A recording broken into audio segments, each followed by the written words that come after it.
Okay, so in our last video we left off having put together a really great demo map and leaving you with some homework to go away and make your own maps using these tricks. We can create some stuff by subtracting things from each other, you could union them together, you can take intersection. There's enough there to let you go and make a map that's a lot better than this.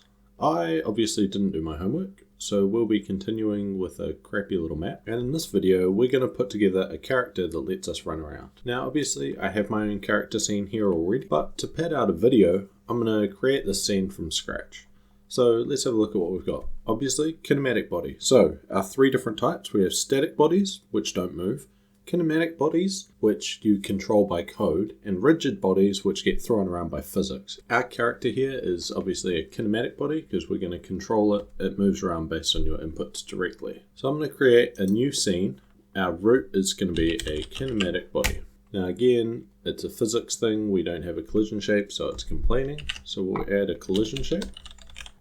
And then this is complaining because we haven't given it a shape. We'll give it a capsule shape. We're going to not touch its scale here, but we'll make it a wee bit skinnier. And we're going to want to rotate this guy so that it's standing vertically. To do that, we just want to rotate it around our x-axis. You can see it's changing over here. We'll just set that to 90. Also, because it's halfway in the ground, halfway below, I want to move it up so that our feet sit on this ground plane. We can probably do that by adjusting up this y here, and at a guess, it wants to be 1 unit up. So our 0 point, I guess, is going to be where our feet are down at the ground here. Next up, we'll add in something that you can actually see. Even though it's going to be first person, I find it helps my brain if there's actually something there. So we'll add in a mesh instance. This guy is also going to be a capsule. We'll do the same thing, expand this out, drop our radius in half to make it a wee bit skinnier. So we've got our little capsule. We're going to want to rotate this up as well and grab this. Rather than free rotating, if you hold down control, it'll snap to, I don't know what numbers, 45, 60, 75, 90. Numbers that are vaguely helpful, I guess.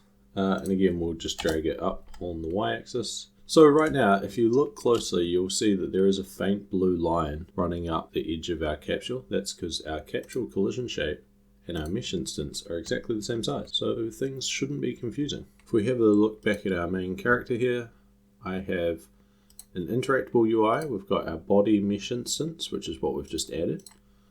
We've got our collision shape. The next thing we need is our head. This is just going to be a spatial. So let's add that in.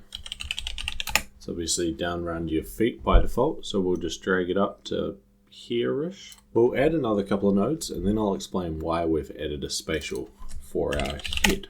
So under this, we have a pointer. This pointer is completely pointless. It just tells you which direction you're facing in. I wouldn't bother adding it to your character. It could be helpful if we were to make a multiplayer game or something in future, but I doubt I'm going to be that enthusiastic. So the head is only really useful for letting things outside of your character see which way you're facing, and we're going to be doing a first person thing. So we'll ignore that, and we'll note that the next thing on the list is a camera. Now it's got a raycast and an attachment point. These are for interaction stuff later, so we're going to ignore them for this video. We'll come back to it after we've made a door and we'll start to tie all our pieces together. So we're just going to add in our camera as a child of the head. Now, if we haven't covered it, we've got three different axes. X goes left and right. Y goes up and down. That'll be familiar if you've done anything in 2D. And then we have Z, which goes in, out. Easiest way of thinking of it is that Z is facing you, the person behind the screen. So if you were to increase Z, you would be rushing towards your real life face and it's going to eat you. And if you go towards negative Z, you're going into your computer screen, disappearing off into the distance. So our camera comes in facing to the negative Z by default, so that is exactly where we want it. Now, the reason we've added a head node here, and if we jump back to this character, it might make more sense. So our head has multiple things attached to it. We've got our camera, we've got a pointer thing here. You might have a mustache or something that's attached to your face, and we want to be able to control that independently of the body for looking up and down. If we were to try and look around right now, you might think, okay, we'll rotate the head around, and we can rotate the head up and down. and it lets you look all around the place. Problem comes in if, say, you're holding something sticking out the front. So if we were to add another mesh instance, and we'll just give ourselves a little adjusting pole, be a cylinder, we can expand its height out, we can drop its radius down. Apparently you can make cones. Let's do the same in this direction. There you go. We've got sort of a backwards spear, but we've got some sort of adjusting pole sticking out through the middle of this. Now, if you were to rotate your head, you're going to lose sight of it when you're playing. So right now, it's probably in the camera view. We could find out if we jump back to our problem scene here. So here we are. We've got a pole sticking out of our stomach. It's always going to be pointing forward from where our character is, and we probably want to keep that in view all the time. So instead of rotating our head left and right when we're looking around, we're only going to use it for looking up and down. And the reason we want to rotate our head when we're looking up and down is because if we don't, our only option is to rotate our character. Because our character is 0 points down the bottom there, if we were to rotate up and down, we rotate wildly about our feet, which is not how most people move. So when we're creating a new character here, we're going to use our head, which is going to let us look up and down. And then we're going to rotate our entire body to look left and right. So these are our nodes all set up. We have our kinematic body that we're going to attach our script to. We have a collision shape so that we can bump into things. We have some sort of visual display because it helps my brain. Then we have our head, which is going to handle up and down rotation. And under that we have a camera. There is one really important thing we need to set on the camera here, which is under current, which determines which camera is the currently used one in a scene. They're disabled by default. We want to turn it on because our character is going to be the only thing that we can look out of. So I'm just going to save this scene. Okay, we're going to call this character 2. Alright, awesome. We have character 2 and we have my normal character scene. I'm going to delete its spear. Just save that out and ignore it. So we've created our character 2 scene. Let's go into our problem map here. I'm going to delete this character. Don't need him anymore. We're going to be using a brand new one. Character 2. Now we'll drag him out so he's in roughly the same spot. Okay, so if we run the scene now, we have a game and you can do absolutely nothing. And the only way to close that game is to Alt F4. Or I guess, Alt Tab and then close it. So the next thing that we need is to actually make ourselves a character script. So I'm going to click on my little kinematic body here. We can even rename this to help us figure out what's going on. We'll create a script. It's going to be a C# script. It's going to be in my tutorial folder. So I'm using VS Code for this because why not? I think I can delete everything here. I'm going to be copying stuff from my character script because no one wants to watch me type stuff for an hour.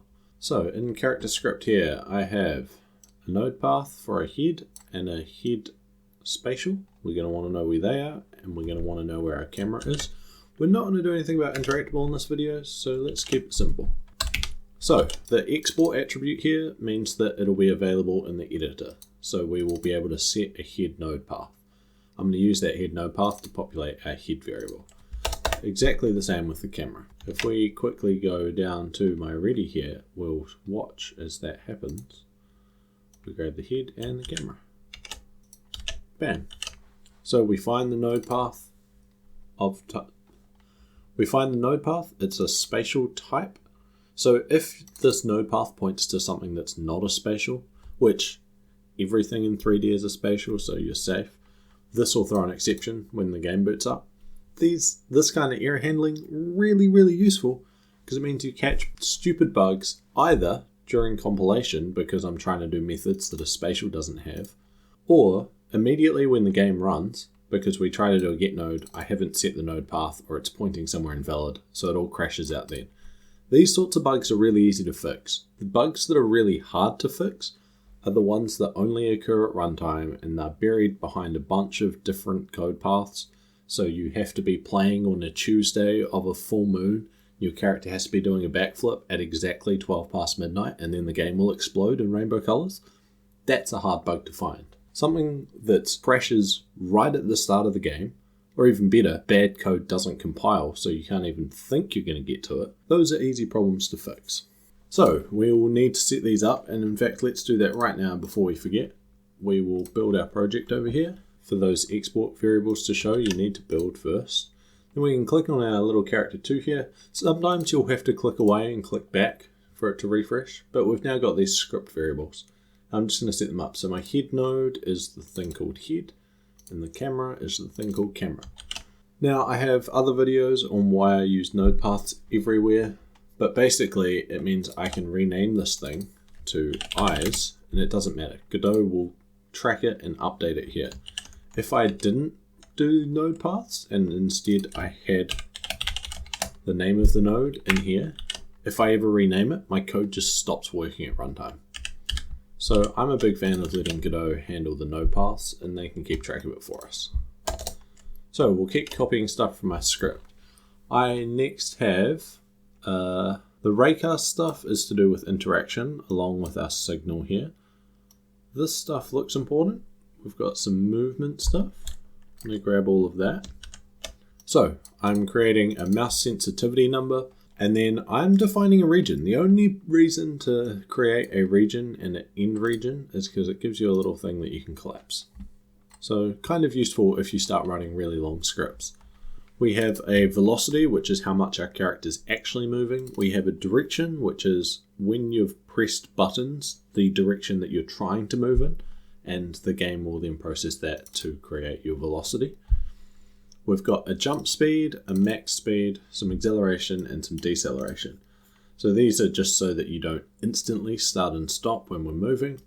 We'll give ourselves a max speed so you can't just continually accelerate to the speed of light, and a jump speed. Now these are exported, which means that we'll be able to tweak them in the editor. When it comes to tuning your character motion so that it feels fun, you're going to want different numbers to these, and you're going to probably tweak them a lot. It's really easy if they're exported and you can just tweak them in the editor rather than having to come in here and changing numbers in code and recompile and try again. So that's why we've exported all of these. We've done everything we need to in the ready except for setting our gravity. So I will grab a little bit of code here and actually explain it. So we're grabbing a gravity float, and that's going to be our downward force that's applied constantly. Right? Just like reality. Instead of defining it as, say, negative 9.8, I'm going into my project settings and doing a get setting for physics 3D default gravity. If we have a look in our project settings, somewhere in here is a physics 3D and then default gravity. And when you hover over it, it gives you that path, physics 3D default gravity 9.8. It's also got the direction of gravity. If you want to work in wild, wacky, hurt your brain, you can make gravity go to, I don't know, the right. Instead of falling down, you will fall to the right. I don't see much use for that. If you're going to be doing like little planets and your character can actually be pulled in different ways, I imagine you'll handle that in a player script rather than messing with the default gravity of the entire game. So anyway, negative y is worth knowing. Gravity pushes down, and this is how strong it is. I'm doing basically the same logic. I grab that setting, 9.8, multiply it by -1 because I'm going to be applying it to the y later, so we want to go in -y, and we'll leave it at that. The next important method here, and it is a real important one, is our physics process. Note that this is physics process, not process. The process method runs every single frame, and your game's going to be running at 60 frames on some computers, maybe as low as 30 on others, and maybe as high as 300, 800, depends whether it's VSync capped or whatever. But the process method will run at a very different speed depending on your hardware. The physics process is meant to be a fixed speed, so it will run a certain number of times per second. Obviously, if your computer is struggling a lot, this physics process might not run as frequently as it needs to, but in general, you can assume it's going to be running at a very fixed rate all throughout the game. That is actually defined in here. You can go mess with it. Under common here, physics common, there's a physics FPS. You can mess with it if you really want to. I don't think you ever do. I can't think of any good reason to be adjusting this, certainly not up, but that's there if you need to understand. So physics process is going to be called, in this case, let's say 60 frames a second. Now I've copied across some interactable stuff we don't care about, so I'll throw it out. So I like breaking things down. If you have one giant method, it gets really hard to understand. So we're going to process some input and then we're going to process some movement. So processing input will be get what the player is trying to do in a frame. Process movement will do the in-game representation of that. So we'll work through these one at a time. First up is process input. Now I've got a little note here about using character controller stuff. I learned a bit of Unreal 4 before picking up Godot. I quite like how they separate the character, the pawn, from the player controller, where a controller translates what you've done in real world and passes it through for the game's pawn to act on. So you might press a button, that's handled by the controller. The controller will then say, oh, the player just pressed the interact button, which is a useful way of separating them out so that if you possess different characters, so you have the exact same keyboard in front of you, the exact same buttons, but depending on whether your controller is possessing a car or a person, you'll do different actions when you press the walk forward button. All of which is to say we're not doing any of that, and so ignore it. There's a reasonable argument that this should return a vector 3, and it would return the direction that we want, and then we would pass that into process movement. I wasn't sure what other things were going to mess with my direction, but at the start of every process input, so the start of every physics process, effectively, we zero out our direction, then we look at your directional inputs to determine where you're trying to go. Now, we obviously get these in two-dimensional space because there is no third dimension in our example. If you're playing in a game with a jetpack or something, maybe you use Q and E to move up and down, in which case you would check in here for your Q and E buttons, and instead of working just as a two-dimensional thing, this would need to be a vector 3, and then your Q and E would move Z up and down. But seeing as we're confined to ground movement, we'll figure out whether you're trying to move your character forward or backwards and left to right. We'll normalize that. If you don't normalize, you can move faster by going on diagonals, which is always a fun trick. We then set our direction. Our input movement vector is the front to back, left to right that you want to move based on the direction your camera is facing.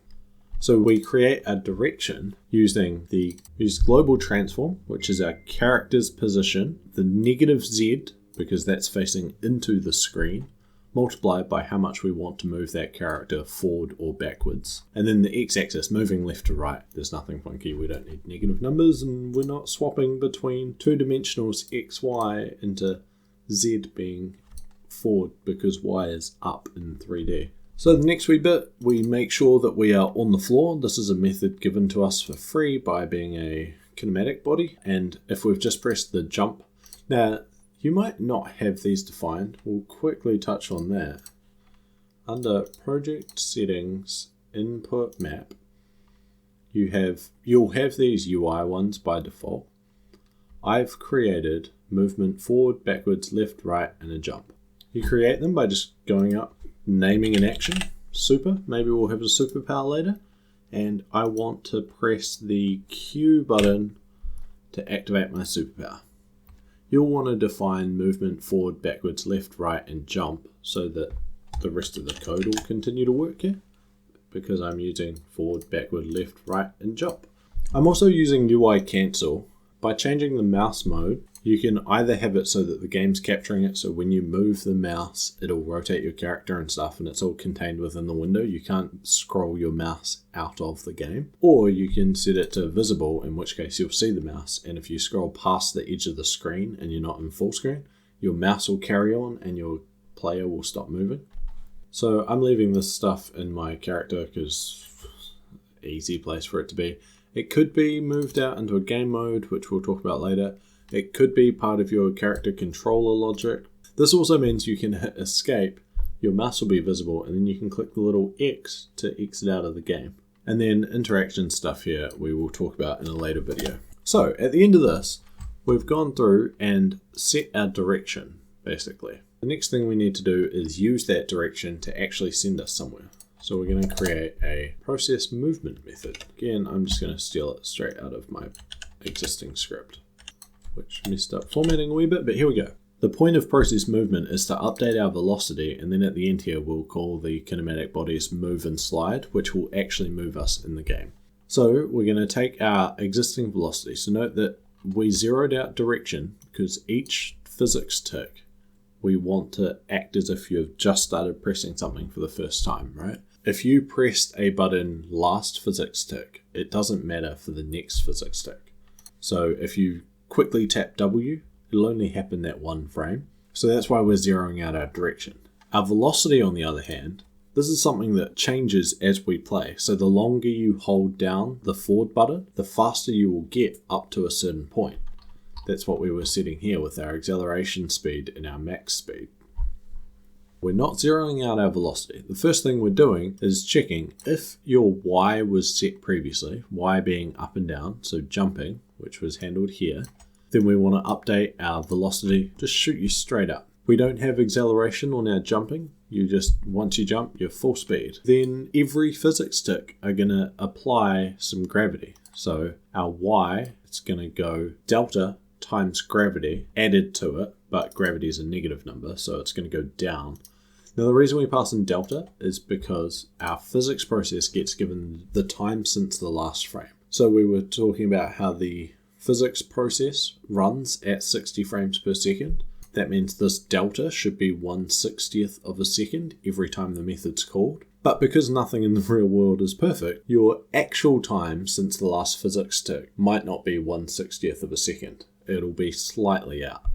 This delta tells us exactly how far it was, so we can add it into our math down here, and we can guarantee that your speed is going to remain consistent, even if the physics frame rate is ticking up and down at a slightly different rate. So we apply gravity, which is going to push us down. We're going to normalize our direction. We shouldn't need to do this because we've already done it up here. We normalized our input, so this should be safe, but paranoia doesn't hurt anyone. We are then going to figure out that we are currently moving at whatever our current speed is. So our character is traveling through space and time at a certain speed. We'll grab that. We'll zero out the Y because we've already done our vertical movement logic. We're going to figure out what our target is. So the player's inputs have decided you want to move forward and to the right. That's our target.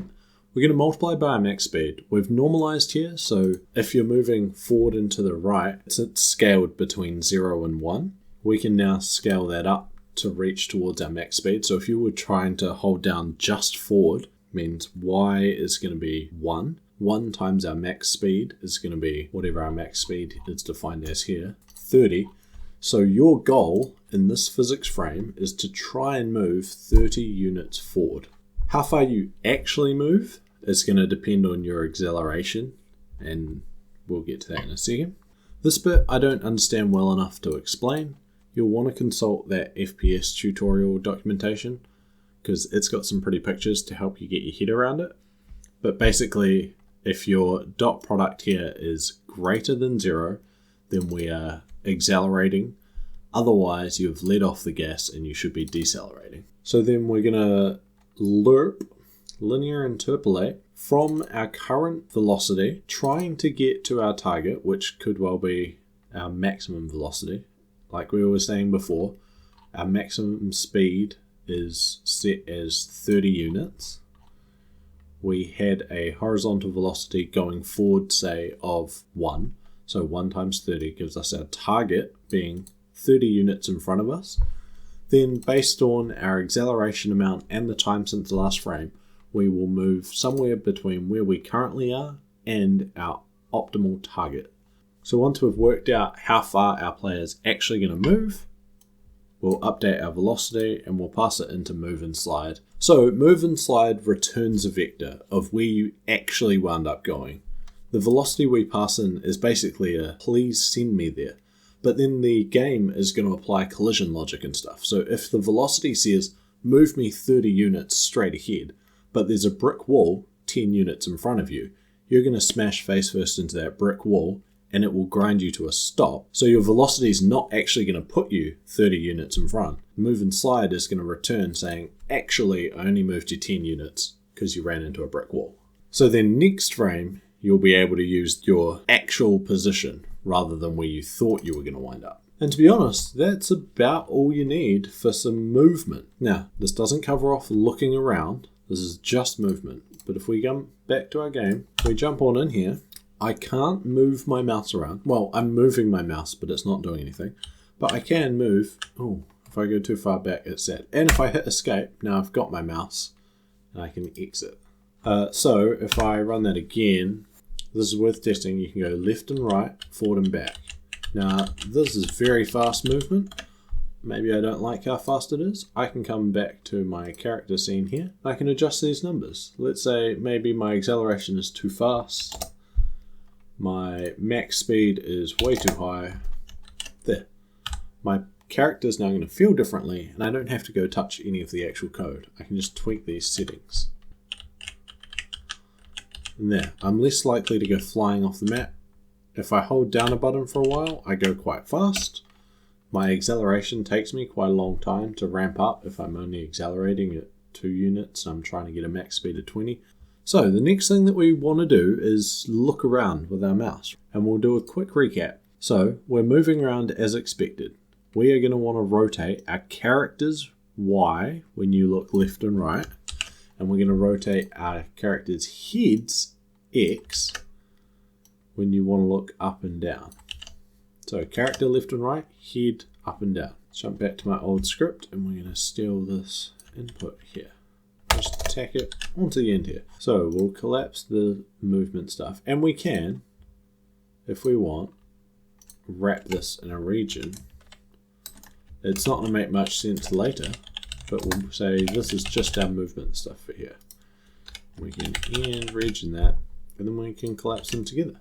Input is called for all of our input events, when you're pressing buttons, when you're doing whatever. I don't care about responding immediately to key presses, which is why I have a process input that will check if you're holding down buttons when we are trying to work out whether you move. You could have something in here that maybe if your event here is the escape key, you just exit the game. This input method, all it cares about is mouse movement. So if the game is capturing our mouse movement, which is a sensible first check. So if the game's not capturing it, i.e. you can actually move your mouse around and you can see your mouse and you can move it out of the game window, we'll just ignore it. We don't want to move my character around based on you might be trying to close the game or you're trying to interact with Spotify or whatever. So first check, making sure that we're actually capturing the mouse before we do anything. Next, we're going to try and cast our event into an event mouse motion. The as keyword here, if you're not familiar with C#, will take this variable, an event, which is of type input event. It will try and cast it to an input mouse event, which is basically the same as saying input event mouse motion, right? Like you can write a cast like this and then you could assign that to a variable. So I would cast event into an input event mouse motion and stick it in the variable A. And we can safely do this in some cases because input event mouse motion is an input event mouse, which if we go far enough up the tree, we'll find that it is an input event. An input event mouse motion is a child of input event. But input event can have other children, like a keyboard thing. There's probably an input event key for when you're pressing a particular key. If I were to do this direct cast and event cannot be cast into an input event mouse motion, this would throw an exception. Since we're not wrapping any of this in a try catch, that will crash your game. Your players dump back to their desktop and that sucks for everyone. The as keyword tries to do the cast, and if the cast fails, it will return null. So in this case, our mouse motion is either going to be the event cast into an input event mouse motion, or it's going to be a null. So we can just null check it, right? So if it's not equal to null, then it must be an input event mouse motion of some sort. So we'll pass that through to handle camera rotation, and that's going to rotate our character. Let's go quickly grab that bit of code. So handling camera rotation takes in our mouse motion, and then we're going to do our different rotations. Rotate left and right is the easy one, so we rotate around the y-axis. If it's helpful, we can jump back in here. So the y-axis is the green one shooting up into the sky. We rotate our character around it to look left and right. We can take our mouse motion, which is what's passed in here, which gives us the relative x, how far across the screen, left or right, you've moved, multiplied by our magical mouse sensitivity. This is a number that feels nice with my mouse at the lowest sensitivity setting. If I crank up my sensitivity, I'd probably want to make this number a lot lower. And then we convert that into radians because rotate y wants the angle in radians. And this is degrees logic. And then here for our head, we rotate around the x-axis. So x is the red one, rotates this way. Obviously we want to do it around our head, not our body, because we don't want to be a seesaw. But we rotate based on the relative y, so how far the mouse has moved up or down the screen, again multiplied by our mouse sensitivity. And then our final trick here, we rotate the head and then we'll adjust that so that it's clamped between -70 and +70. Now the reason we do that, if I comment this out, is to stop you swinging your head between your legs and kissing your ass goodbye. So look, I can look left and right, I can look up and down, and if I just keep scrolling down, just moving my mouse way down, I'm just doing flips. And if I go up, it's making me dizzy. So we clamp it between -70 and +70. You might want to tweak these numbers. You might want to make these export variables so that you can tweak them from the editor. But with it set to -70 and +70, if I look up, I can't look any higher than this, which is really hard to work out, I guess, unless you're next to a wall. I'm almost looking vertical. Similarly, if I look down, I can't look all the way to my feet. It's kind of like I've got a pot belly in the way. I can't quite see my feet, but I can look most of the way down. This is all right. Gives us a decent range of motion. I can look around, I can move around, and I can run through this little tunnel. And I can fall off, and I'm now going to fall to my death forever. You'll note that the thing just disappeared. That's due to the clipping distance of the camera. We're totally getting onto a diversion here. But your camera has a near plane and a far plane. So I can actually only see 100 units off into the distance. And anything closer than 0.05 of a unit to my camera, I'm not going to be able to see. You could crank this way up. And now I can see 8 kilometers into the distance. Problem is you're going to try and draw all of that, and that seems bad for performance. So either don't make stupidly huge maps, or if you're making quite a big map, you'll want to raise this far distance up beyond 100 units probably. Most people can see more than 100 meters, right? So that's all we have. That's it. Our camera script, we've gone all the way through it. We have mouse motion in 30 lines or something. We have moving our character around, and we've got a few variables that are exported out that you can mess with. So we have our awesome test map, and I really hope you guys did the homework and have created a better map than this. We have a player character that you can zoom around with. Next up, I think we're going to create a door. We're going to make it harder to go through this tunnel. If you haven't created a cool map yet, take the time now before moving on to the next video to make something that's better than this, because this is not, it's just not good. There's no fun game there. You have enough skill right now. You can run around. You could create a map that is a maze, and you can sit your player at the blue room at one end and tell them to go to the red room, and you've got a complete game right there. But we'll add some doors and maybe we can make a fun game rather than just one that's complete.